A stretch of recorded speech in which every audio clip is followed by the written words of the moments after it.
Hello friends, welcome to Nila designs. இன்னைக்கு நம்ம என்ன பார்க்க போறோம் அப்படின்னு சொன்னா, இங்க ஒரு பினிஷ்டு பிளவுஸ்ல ஒரு மிஸ்டேக் இருந்துச்சு. தைச்ச பிளவுஸ்ல அதுல இருக்க மிஸ்டேக் என்னன்னு நான் காமிக்கிறேன் வாங்க.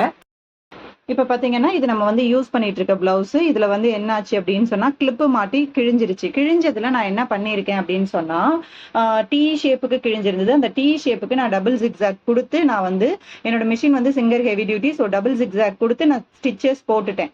ஆனா என்கிட்ட இந்த பிஸ்தா பிங்க் வந்து த்ரெட் இல்ல, அதனால நான் வந்து ஒரு மாதிரி கிரீனிஷ் த்ரெட் போட்டிருக்கேன். இப்ப இந்த தெரிஞ்ச இடத்த நம்ம மறைக்கணும் இல்லையா, அதுக்காக நான் என்ன பண்ண போறேன், ப்ரூச் ஒர்க் பண்ண போறேன். இப்போ இந்த தெச்ச பகுதியில நான் என்ன பண்ணியிருக்கேன், ஒரு எம்ப்ராய்டரி ரிங் வந்து பேஸ்ட் பண்ணியிருக்கேன். நான் வந்து B7 போட்டு பேஸ்ட் பண்ணிட்டு, இது 4 பக்கமுமே நான் லாக் ஸ்டிச் கொடுத்துக்கிறேன். ஏன் அப்படின்னு சொன்னா, இது நம்ம வந்து வாஷிங் மிஷின்ல தான் வந்து துவைப்போம். அதனால 4 பக்கமும் ஃபர்ஸ்ட் ஸ்டிச் கொடுத்துக்கிறேன். என்னதான் நம்ம வந்து மிஷின்ல போட்டாலும் க்ளூ எடுத்துக்கிச்சுன்னா என்ன பண்றது, அதனால 4 பக்கமும் நான் ஸ்டிச் போட்டுக்கிறேன். இப்போ இதுல நம்ம என்ன பண்றோம், 4 பக்கமும் லாக் ஸ்டிச் போட்டாச்சு. நான் வந்து லைட் ஆரஞ்சு கலர் த்ரெட் எடுத்திருக்கேன். ஸோ நான் ஸ்டிச் போட்டது அவ்வளவா தெரியாது பாருங்க. இப்போ இதுல வந்து நம்ம லீஃப் சீக்வன்ஸ் கொடுக்க போறோம். 4 கார்னர்லயும் லீஃப் சீக்வன்ஸ் வர மாதிரி கொடுக்க போறோம். ஸோ வந்து லீஃப் சீக்வன்ஸை லீஃப் ஷேப்லயே நம்ம ரெடி பண்ண போறோம். ஸோ ஃபர்ஸ்ட் வந்து நான் ஒரு லீஃப், தென் ஒரு டியூப் பீட் கொடுத்துக்கிறேன்.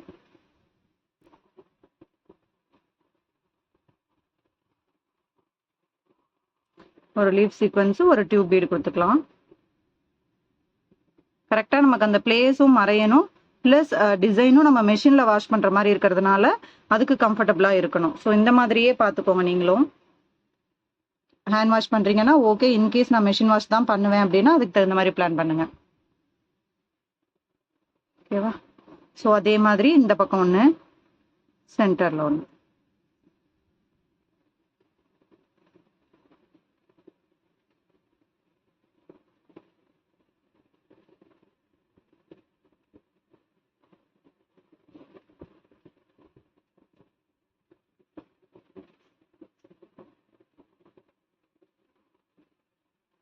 இந்த மாதிரி நல்லா விரிஞ்சு ரெட்டலை சொல்றோம் இல்லையா, ரெட்டலை மாதிரி வரணும் நமக்கு.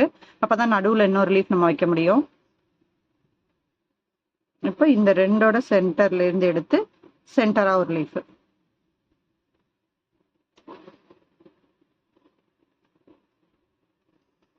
சீக்வன்ஸஸ், சுகர் பீட்ஸ் இதெல்லாம் யூஸ் பண்ணும்போது கொஞ்சம் கேர்ஃபுல்லா யூஸ் பண்ணுங்க. ஹேண்டில் வந்து நீடில் குத்துறதுக்கு சான்சஸ் நிறையவே இருக்கு.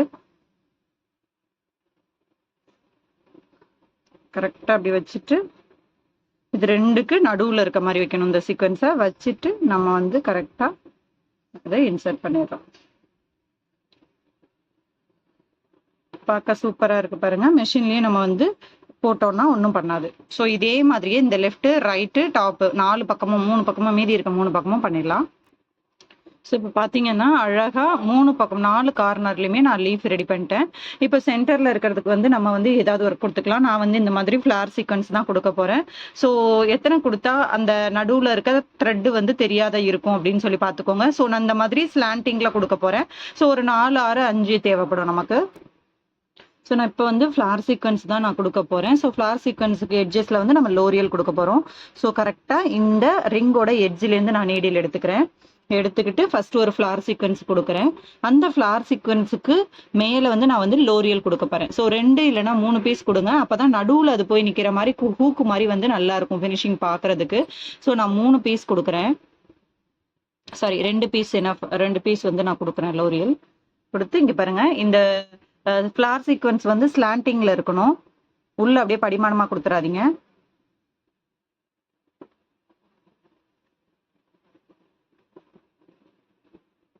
ஸோ இப்போ இது வந்து ஒன்று முன்னே 2 இப்படி இப்படி இருக்கு பாருங்க, அந்த மாதிரி நீங்க கொடுத்துக்கோங்க. அடுத்து வந்து அதுக்கு பக்கத்திலேயே ஃப்ளார் சீக்வன்ஸ் கொடுக்குறேன். கொஞ்சம் ரொம்ப ஓவர்லாப் இல்லாம பக்கத்துல. ஏன்னா நடுவுல வந்து நமக்கு ஃபுல் அண்ட் ஃபுல் நம்ம ஜிக்ஸாக் தையல் போட்ட த்ரெட் தெரியுது இல்லையா, அந்த த்ரெட் தெரியாத அளவுக்கு நம்ம கொடுக்கணும். ஸோ இதே மாதிரியே சுத்தி 4 ஃப்ளவர் கொடுத்தீங்கன்னா உங்களுக்கு வந்து அந்த ஃபினிஷிங் வந்து பர்ஃபெக்டா வந்துடும். நடுவுல இருக்க கேப் வந்து உங்களுக்கு தெரியாது.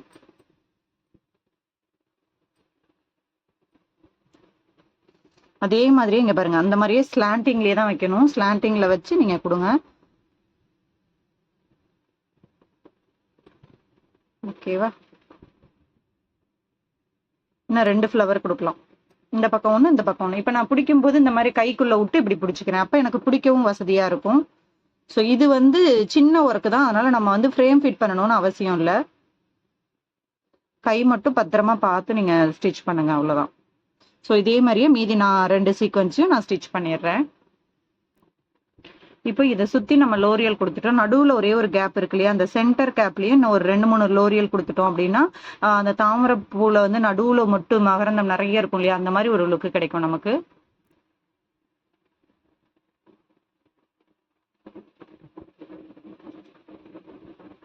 அவ்வளவுதான், அழகா இருக்கு பாருங்க. இப்ப எப்பவும் போல நம்ம வந்து அடியில வந்து முடிச்சு போட்டுக்கலாம். அடியில முடிச்சு போடும்போது மட்டும் எப்பவுமே என்ன பண்ணுங்க, இந்த மாதிரி கிளாத்ல உள்ள விட்டு எடுத்து ஒரு 2-3 நாட்டு போட்டுக்கோங்க. ஏன்னா நம்ம வந்து பேஸ்ட் பண்ண போறது இல்ல, ஸ்டிச்சிங் தான் பண்ணியிருக்கோம் நம்ம ஃபுல் அண்ட் ஃபுல். அப்ப வந்து என்ன ஆகும் அப்படின்னு சொன்னா, நீங்க கட் பண்றது வந்து நல்லா முடிச்சு போட்டு கட் பண்ணலன்னா அந்த பீடு வந்து அகந்துட்டு வந்துடும். நம்ம அதனால நார்மலா எப்படி நம்ம ஸ்டிச் பண்ணி எண்டு நாட்டு போட்டு இது பண்ணுவோமோ அதே மாதிரியே பண்ணிட்டு அப்புறம் த்ரெட் கட் பண்ணி எடுங்க. ஸோ நான் ஒரு 3 முடிச்சு போட்டுட்டேன். இதுக்கப்புறம் எனக்கு அவுந்து வராது. இப்போ நான் கட் பண்ணிக்கலாம். ஓகேங்களா? ஸோ பார்க்கறதுக்கு எவ்வளோ ஃபினிஷிங்காக சூப்பராக இருக்கு பாருங்க. இந்த இடத்துல ஒரு தையல் இருக்கிறதே நமக்கு தெரியல.